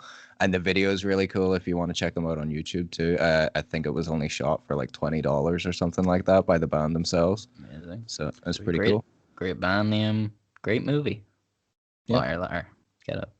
I don't think the video has anything to do with the movie, but like if that sells it for you, go check it out. The song is all about Jim Carrey. That's exactly what it is. And don't be disappointed if you go and check it out and it's not. Definitely gonna go listen to it now just to see all the Jim Carrey references from Liar Liar. By the way, can everyone remind me that next week, I've been meaning to do this for a while, there is one of my son's books that I read to him, like a bedtime story, but I read it like it's a Nick Cave song, because it's I don't know, I find it quite a haunting book if you start reading it this way. I just feel like if you play like a one chord like atmospheric synth in the background and then start singing it like Nick Cave, it could be on the next Nick Cave album. Okay, continue. Next week's segment is story time with Don Maple. Yeah. I just know that the book has is called now. Wow said the owl, and it's like wow said the owl. I don't know, it sounds like a Nick Cave song. Okay, it's happening next week. Tune in. The last one that I have coming from Toronto is a band called New Romance, and the single is called Magic Woman. It comes out on the 31st, and it's they kind of describe it as like neo soul jazz pop. And it like weirdly mixes Japanese and English lyrics together, and there's program beats on there and slick guitar licks and loads of reverb. And again, it in a different way, it's very chill, kind of like the Jesse Maxwell track. But I would definitely recommend checking it out. And then the last one, as I say, is an Irish artist, Christian Cole. I think he made it onto Goldenplex, like top, I don't know, 10, 20 or whatever artists for 2021. But that's kind of where I stumbled across him. And it's like really atmospheric, synthy, very cinematic and spacious, like kind of stuff. The latest single is called Drown Me Slow. But then I was listening to some of his other stuff there too. There's one called Breathe and there's one called Wallflower, and I think both of those deserve a shout out to check them out as well. Like they sound like they could like easily be on some sort of TV show, like a Netflix drama or something like that. Like instantly insert them into some sort of dramatic show, and I think it would fit. Are they back to back them songs? Drown Me Slow and Breathe. Drown Me Slow is his is his new single. Yeah, I think Breathe was actually the one before. So yeah, I don't know what he's trying to say there, but yeah. Yeah, I was gonna say, I was like, dude, Drown Me Slow is a fucking dark name, though. I was like, oh, just believe it, dude. It makes me want to hear it though, to see how dark it is. I guess that's maybe what he was going for. Just off the top of my head, just because we were talking about Canadian Toronto artists. Stu, I remember Victoria Gouveia. I don't know if I said, as when I was, do you know what I was doing when I brought this name up? I was wallpapering your son's room. Yeah, that was pretty much a year ago. That was probably a year ago. Like, it's a year anniversary to that date also. Could you imagine? No, she's a R&B songstress from Toronto, Victoria Gouveia. There you go. That's all. Victoria Gouveia. You might need to send me that last name because I can't spell it. I'm not good at that. Like fucking George Costanza can spell everybody's last name. That's a thing he can do. I don't know. There's like one episode of Seinfeld where he's so good at spelling people's last name. Yeah, I can't do that. You know what? We talk about them on the show. I know this is a shout out segment, and usually we try and like get some new stuff in there, but although we talked about New Pagans the other day, so their new single Christian Boys, can I just say I've been playing it like a lot. I always find it hard to explain this because I'm a big fan of so many artists from this country, and this is one of the things we try and do a lot on this show. We try and, boost these people that are grassroots and homegrown. But there's just this level that I feel like, as a personal thing, there's like me wanting to push them and be like, I really like what these guys are doing. And then there's like, they like have the key to my heart and they just unlock it. And New Pagans have done that. I feel like Charlie Has the Face of a Saint was a song that I couldn't stop listening to. And then they've just done it again with Christian Boys. And I'm like, now I'm on next level New Pagans fandom where I'm just like, I'm super psyched. They seem to have this, they just have a style I'm down with. Not saying they would do this for every song, but it always feels like there's an outro that feels like another song. Like they just have this thing where it's like a song and then the outro is this completely kind of different thing. And it always has this like repetitive hook that goes. Man, so down with those guys. Loving what they're doing. They, just to plug again, they have that Getting to Know session for Independent Venue Week. I think it's on Thursday. I think it's like a pre-recorded thing that took place in OEA and stuff. But yeah, basically, I assume they're going to get into details on what's coming and stuff. For they're doing their first full-length LP, their debut LP. That they signed Big Scary Monsters. Record label, I'm kind of hoping maybe I'll tune in and there will be even if it's the smallest mention of Rupture Dogs as well. because I know dude, their guitarist is from there, and we seen them support Electric Six before, and that's kind of like how I fell into that in the first place. It's so weird. Like, I mean, I didn't even know. Like, me and Mike, we're at the show together, and we seen Rupture Dog support Electric Six because we go to see those guys every year. Electric Six, like, absolutely love them, and yeah, Rupture Dogs were like, oh, those dudes were so good. They had this song that was like, do you remember that one song that was like how would you even describe that? It was like some sort of Victorian-esque dance thing. The guitar riff just felt like you had to like do one of these. But they were weird dances incredibly heavy, like as well. Yeah, like a waltz type, like creepy circus waltz. I don't know. I need to send everyone the song because you don't know what I'm talking about. Bound to have the CD in my house somewhere. Yeah, I think we both bought the CD afterwards, but it was just weird because like we heard about New Pagans, and then Mike to me one day was like, "Do you know that's like these guys have something to do with Rupture Dogs?" And it's I think I know at least the guitarist. I recognized him whenever I seen a photograph. I was like, "Oh, those guys were from that band," which is I mean. That's what happens. Crazy. I mean, those guys. I'm just like, at the time, me and Mike would have looked at those guys on stage and been like, "Look at those guys supporting Electric Six. That's a big time right there." Yeah. And then what they're doing though, I feel like they really they have a band that this feels like something big from here to me. Anyway, I think those guys will do really well. Yeah, I'll have to check out that new one because I've seen you post it or mention it a couple of times. And I like honestly, they're more or less all over my Twitter at the minute. They got the coverage in Brooklyn Vegan as well recently, I think. They got like a review of like the latest single and everything too. I think they got the details of the meaning of the song slightly wrong, but they were still like, wow, pretty actually chuffed to be included in Brooklyn Vegan. This is like these things where I don't know what their intention for the song is, but I think with an outro hook of Christian boys are the worst that I know, Christian girls need to take it slow means a whole. I mean, you're gonna get a lot of people on board. That means a lot to me, and I think they're right. Here before you move off shout out segment, it's just to like make people aware, and people are gonna be aware in a matter of hours, I think, anyways, because I think maybe I came across it on Pitchfork. I sent you a link to quickly. We were just starting the podcast there, but there's this guy who probably not many people have heard of tonight, but he'll be probably blown up tomorrow because Phoebe Bridgers has appeared in his music video and on his song Charlie Hickey. Charlie, yeah. And the song is called 10 Feet Tall. It's very, very cool. So I would recommend going to check it out. I was listening to that right before we came on. And it's cool, a really cool song. Yeah. I really enjoyed it. Yeah, man. The only other thing no, go. No, dude. No, just 2 albums for shout outs. There was one a few years ago.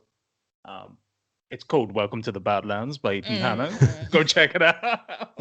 And there's one called Sad Boy by Don Mapley. Shout out. There you go.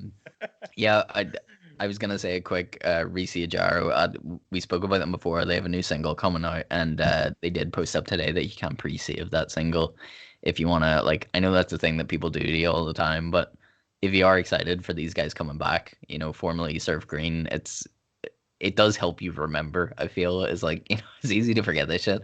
So it's kind of like if you pre-save it, then it will jump up on your radar. And I need a notification, to be honest. I just click yes to all that shit. It's like just give me all the music. Yes, gotta love a good notification. There's like loads of people that are like, I hate whenever like bands send me stuff to like their page and like save their music. I was like, yes, it's fine. I'll check out whatever I have time to check out, but I need to be reminded. I have a horrible memory, so like just fire it at me. It's fine. Ironically, the guys from Racy Ajaro are those people that hate that.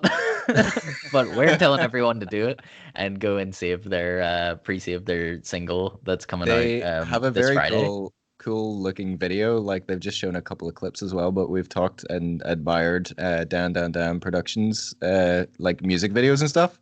I'm pretty sure he's doing the video for that single that's coming out, and like from what I've seen, it looks like it's going to be very cool.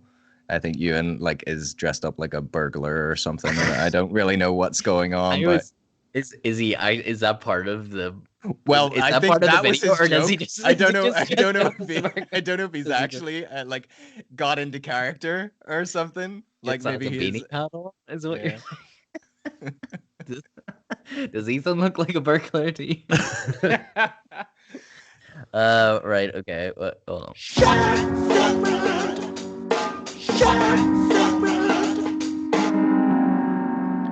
Yeah. So that is all the people are shouting out. Please go and check those guys out. There's a lot of exciting stuff coming, and it's really cool whenever we get to like reach afar for that. It's something we only thought of doing recently. Is like sort of, we push a lot of stuff from here, but then you see if you manage to find a way in on the ground level in other countries and stuff is very interesting to see what's coming out of there.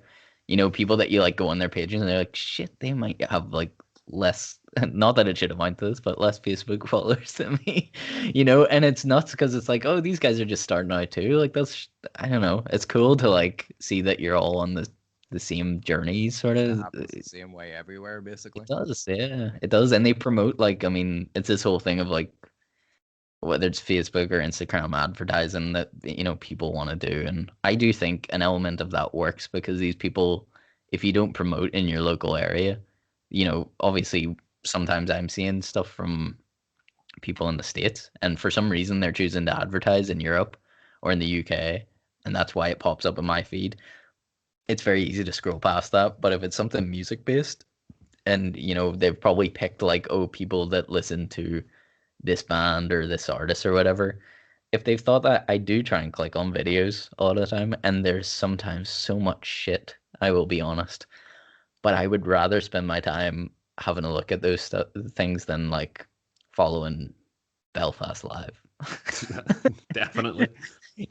But dude, like, this is the thing, and we've talked about this on this show. You see, for your own friggin' mental health, is like you kind of forget that you have the power to unfollow that. It's like I follow like Belfast Live to be like, yeah, but I want to know whenever something happens locally. These are the worst people ever to report on this. Their version of like what happens locally is like there's a horse on the motorway. I know. Like it's and I mean, like, why do I do it to myself? It's like you go into the comments and you just start going down. You're like, I hate everyone that lives here. Hell pit the comments on those, like, and it is just not a true reflection of what people are actually like. It's just the worst people in the world on there. Oh man. Yeah. So I said I was gonna tell you. Has anyone seen this Flaming Lips gig? No. Yeah. Did you see him, Mike? Yeah. Yeah. I think it appeared on. I'm pretty sure it appeared on some news segment on TV this morning, and I don't even think they mentioned that it was the Flaming Lips, which is the weird thing because That's about right. I was like, okay, that's kind of weird. Seeing the whole thing, which you're about to describe to everybody that's listening, and I was just like, okay, that's a really weird thing, but fair enough. People are trying to put gigs on, and then you told me you were going to talk about this tonight, and I was like, I didn't realize that was Flaming Lips had done that. Yeah, I mean, I shouldn't be surprised. So, anyway, the thing that they did was they managed to do a live show during the pandemic for, I think it was about 100 people or something, where everyone had their own individual Zorb ball, which is amazing. That's class. So anyone that's watched like Flaming Lips shows before or has been lucky enough to be to one, like, I know a couple of people that went to a show once. They do crazy shit like this. Their live show is like where it's at. The lead singer, he has this thing. This is where the idea came from, is that he used to do this for all the shows where he would get an absorbing ball and crowd surf. So it's like he would go out while he's like playing guitar or singing or whatever, and he'd be in the absorbing ball, and people could like, like push him over their heads rather than just do a all out crowd surf, which is nuts. And they used to like release all these big, huge inflatable beach balls into the crowd, stuff like that. They love doing crazy stuff in their live shows, so they they came up with this idea to, like, I'm sure this much must have cost a lot of money. It's like everyone had their own Zorb to stand in, and there could be up to 3 people in one Zorb ball, and inside it would have like, they had like a battery operated fan in case it got too hot, bottled water. They had a sign in case they needed to pee, or they were too hot. You could hold up the sign. Somebody just rolls them out. Security would help you out, or the people would move out of the way because you're like, need to pee sign. Or in like a real emergency, someone with a pen just like... No, then the COVID goes everywhere. And the band were all in Zorbs as well. And it was just like, it's the craziest thing. If you look it up, you will see the footage of this show. And then it's like there's people dancing in these Zorb balls. It's the what I like this still picture of it is like it doesn't seem to be necessary, but just so that they fit in with everybody else, it's like the drummer has a massive I know what's Zorb ball that he's in, and he's already distanced from everybody, but he just wanted to fit in. It feels like just everybody had to. It's like the safest gig in history. Nobody was gonna get hurt. But I love how like if you click on like one of the links of like, I don't know, BBC News or whoever is covering this, they're like, is this the future of gigs? And it's like, no, it's probably not. It's not BBC News. Can you imagine like the Slipknot like Wall of Deaths, but just with like 2 men like on the store? It's like, no, I can really say it's definitely not the future of gigs. Very cool idea and like big publicity stunt type deal, but Flaming Lips might do it forever. I don't know. They're weird like that. Even if the pandemic didn't happen, they would have done this anyway. They probably would have. Yeah, which is a super fun idea, but I'm sure your ticket's probably like $500 or something. I mean, to go to the show, it's like you got to pay for your own Zorb. Yeah. Oh, just writing these ideas down, Ethan, for when the new album comes out. Absolutely. I was about to turn into this. Would you ever do? I know you said at the beginning like you didn't like the fact of doing live gigs online, but if it came to it and there was some sort of acceptance, because we were talking, was it 2 weeks ago, Stu, about where gigs would be this year? Yeah, because well, I mean, I think not to be a downer, but you know, I think our thoughts very much went towards that. If anyone thinks that there's shows gonna happen this year, I don't know, I think that's overly optimistic. I know Andy was very much like, you're on board for that to happen, and literally a few days after that they announced that they were still putting out dates for Sunflower Fest. They were, but like, I mean, I know we talked about this last week, but it's like Sunflower Fest to me is like they're advertising it the same way they would have anyway, with no like, they're just kind of taking a gamble and hoping that it's gonna be okay to happen. But then other huge festivals, the likes of Glastonbury is probably the big one that's like, even though they've been away for like 2 years now, I think they took like that gap year, then they couldn't do last year, and now they're saying we ain't doing this year, so that'll be 3. They've just went ahead and said no, we're not taking a risk on that. Because if it all falls through, the amount of money it would cost them, it would be insane. I don't know. I just don't really see it happening this year for gigs. Sorry, I'm getting away from the question anyway, but like, yeah. So you're trying to say like, if gigs don't happen this year and live shows are not a possibility, would Ethan ever go to the live, the virtual venue? Anything push you to doing something like that, even if it was like a pre-recorded thing and then you put it out? Yeah, I mean, I kind of like that idea more. Like maybe you could sort of, you know, dress it up a wee bit and edit it properly and like. Yeah. But I mean, I'm not totally against the live stream thing. Like, if I was to record, like, try and release something, I would probably want to do some sort of launch in like whatever way was allowed. And if that had to be a live stream, then sweet. I just don't think it's not for me in the way that some people, like especially like the sort of more singer-songwriter types in the scene, have been able to like do like weekly live streams. You know, to me that would not be what I would be after. If it was for like, I'm going to release this, so here's like a, you know, half-hour show I'm going to try and do, sweet. But I won't. Other than that, I don't think I would just randomly, for the sake of being able to put on a gig, you know, go down that route. But well, especially, go ahead, Steve. I was just gonna say, I know especially for you as somebody like an artist that I've seen grow over the years, is like from the first time I seen you of like just you and a guitar to the point where right before the pandemic, it's like you were playing with a full band. Mm-hmm. There was a big change up, and I mean, this is the way I remember it anyway, is like I first met Ethan at a show and he was playing by himself, but at the time he had told me, like you said, you used to be in a band before that, and you were talking all about this album that you're bringing out that took about 3 more years to actually come out, um, which is amazing. But yeah, I got to see you like do shows like that. I seen you do like secret shows in DIY venues where it was just you and a guitar.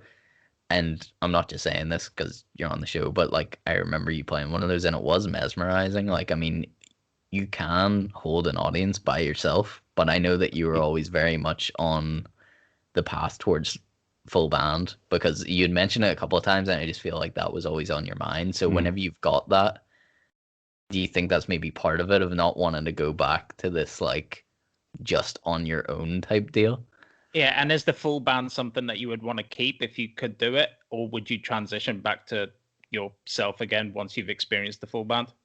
Yeah, I think even like before any of this changed, all of that, I was probably at a stage where I was looking to make it more of a hybrid thing, where maybe the sets would look like, they would be split, or maybe they would, chop and change between something that was just me and the full band sound. Because as you say, like I think there is something that I can sort of achieve when I'm playing a solo show that isn't worth losing just to always have the full band sound there. Do you know what I mean? So I was already thinking about trying to balance that out more. And then like as this has all happened and like I guess you're writing songs in isolation rather than sort of bringing them to a practice room and stuff, it probably has led slightly more to my vision of whatever it will be would be more solo centric with the option of bringing in like a band sound for like certain songs. So I don't know. I guess I don't have a yes or no to that, but it has somewhat it's somewhat gone back. Like I've seen that there was value in the solo sets that I should bring along as well going forward. Yeah. You know the thing, I think I talked about this on I was one like, of the previous episodes. I can read Michael's mind. And he's going to talk about Shaky Graves. Yeah, exactly. I've seen somebody do it so well, and like I honestly feel from seeing you play live shows, Ethan, as like you have the exact same ability to do the exact same thing, where it's like you introduce a band to what you're doing, and it takes everything up an extreme level. And if you do that during a show, like if you were to start a show just it's a different vibe and a different atmosphere, and you zone in so much because everything's so stripped down and like you're just focusing in on the lyrics.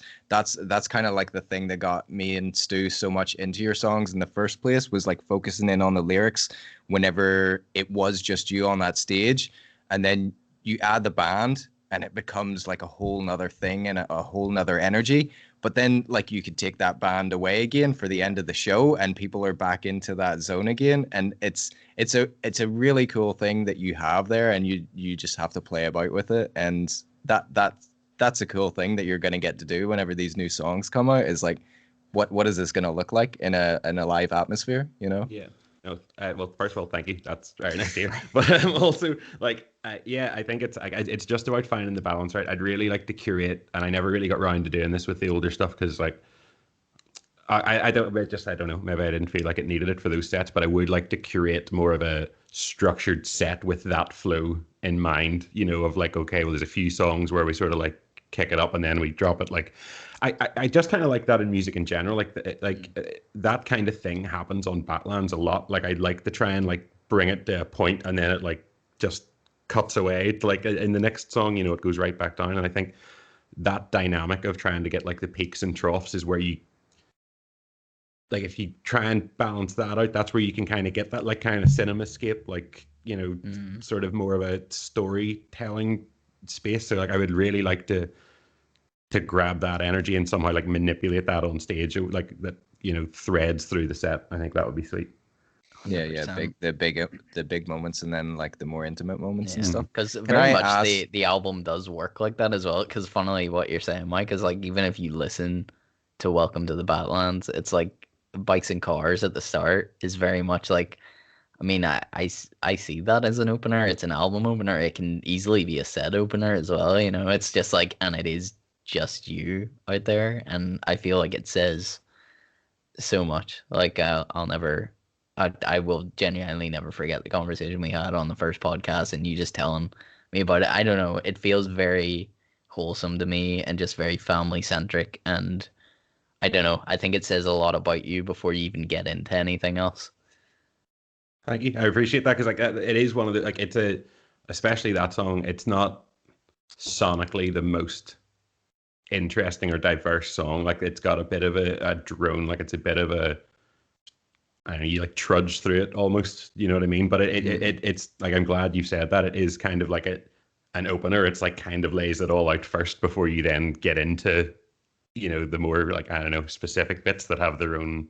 Yes, yeah. It's like this is me, and I always like that from an album in general. Is like I know God anybody that listens to this show or listens to my music probably knows that I'm all about that. Like I love some form of conceptual nature in a record. Doesn't necessarily need to mean that the whole thing is a concept, but just this idea of like make an album like a movie. It's like where is the start? What are we saying in the start? And I feel like you definitely do talk about who you are as a person, what's important to you, and then we get into the specifics afterwards. And I really like that in the album, and I could so see that in a live show. Not that I'm not telling you what to do, Ethan. Sorry, stop me talking. You've got this all under control.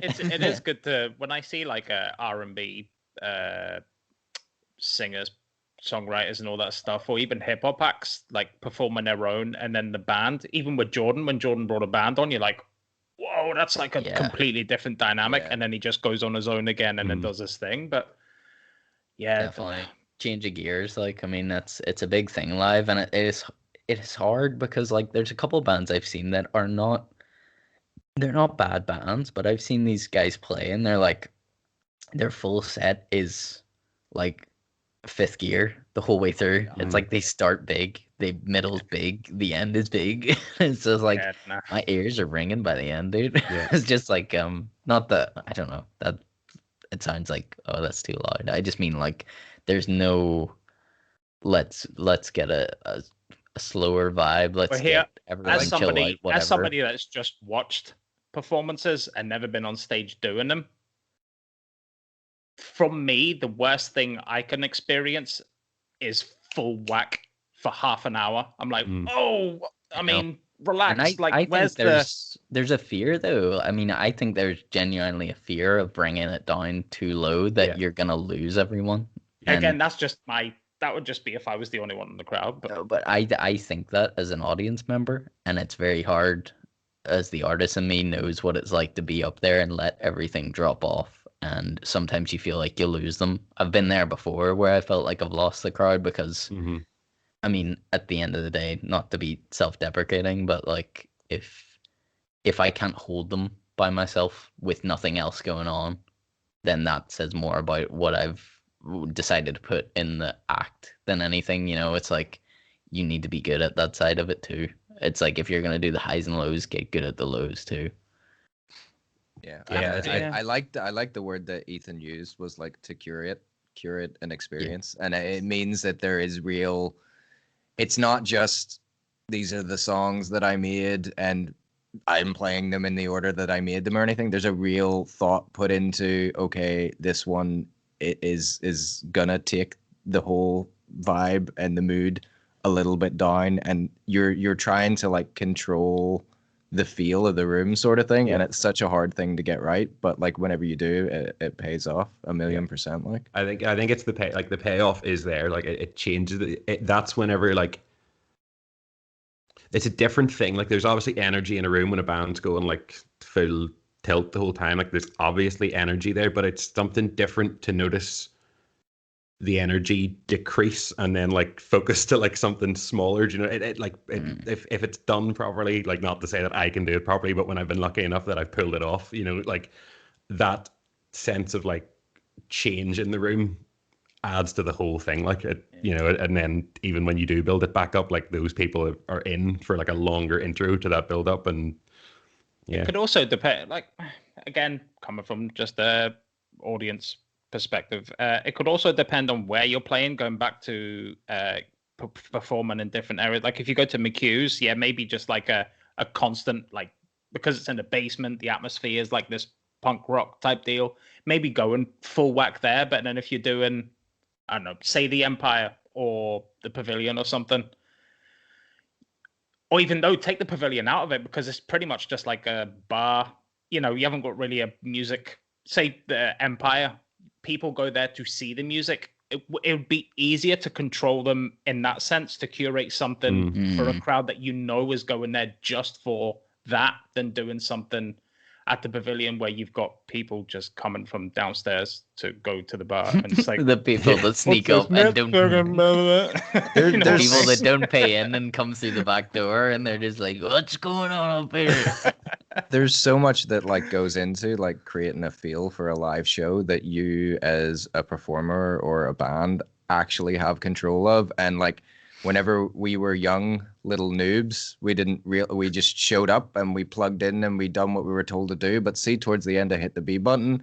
We kind of realized like, bring shit with you, do whatever the fuck you want to do. It's your show, and it's like, fair enough, you don't have stage hands and stuff, but like do it all yourself. And like towards the end, we got into like trying to control everything about the environment, like asking the people, look, can you turn the lights out? Because we brought like cool lights to just do like weird uplighting for ourselves. Can you turn the lights out? Because we brought a laptop and we knew the venue had a projector. We're gonna fucking project video game nonsense over our faces and stuff. I remember that, yeah. And it's like, you know, whatever you can do to like actually, again, stealing Ethan's word, but it's curate like an experience for like people that you're putting on a show for.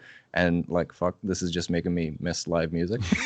but yeah, no, it's a cool thing that like for younger bands who are maybe like have made music and stuff and are dying to get back out there when live gigs are back on. It's like, jump you forward 5-10 years in your career here, realize that you have so much more control than you think you do about like going out and putting a live show on. Don't just think I'm going there and I'm plugging in and I'm playing the music that I made. That's not all there is to it. Yeah, exactly. Yeah, definitely don't do it 100 miles an hour. And also don't distort everything. Just don't. Anyway, fuck it.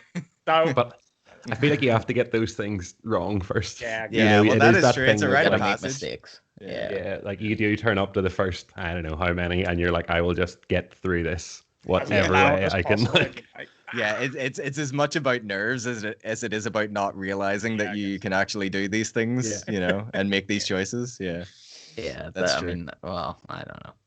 I still hate shows. I can't play shows like I don't like playing them, dude. You're good at them, and you're far too humble. Like I've fucked up too many in my day.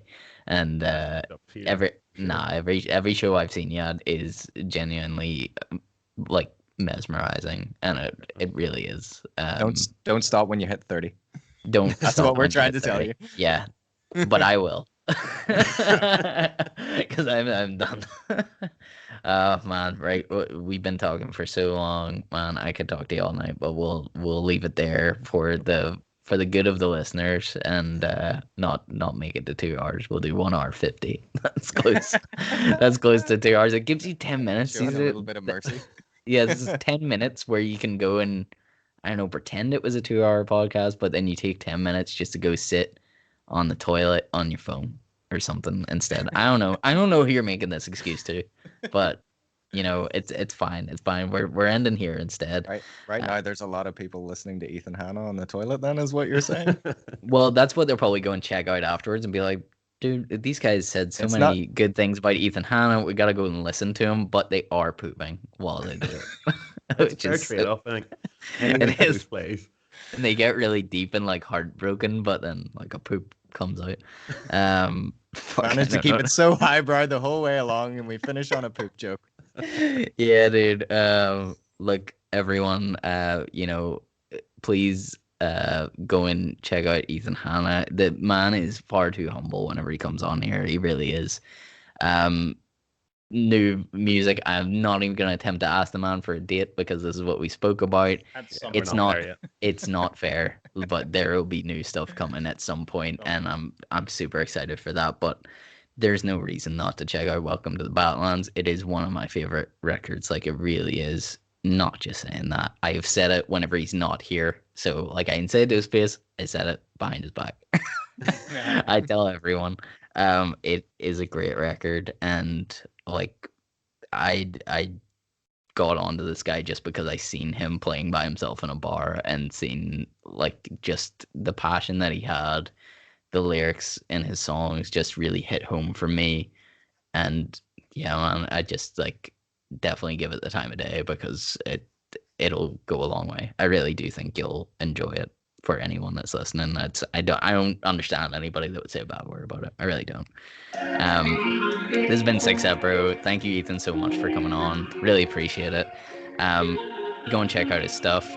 Please subscribe to our YouTube channel. Follow us on Spotify. Do all the good stuff. Check our Facebook page out. We got stuff on there all the time. Yeah, we love y'all. We'll see you next week. Yeah, that's it. Bye. Bye. Cheers. I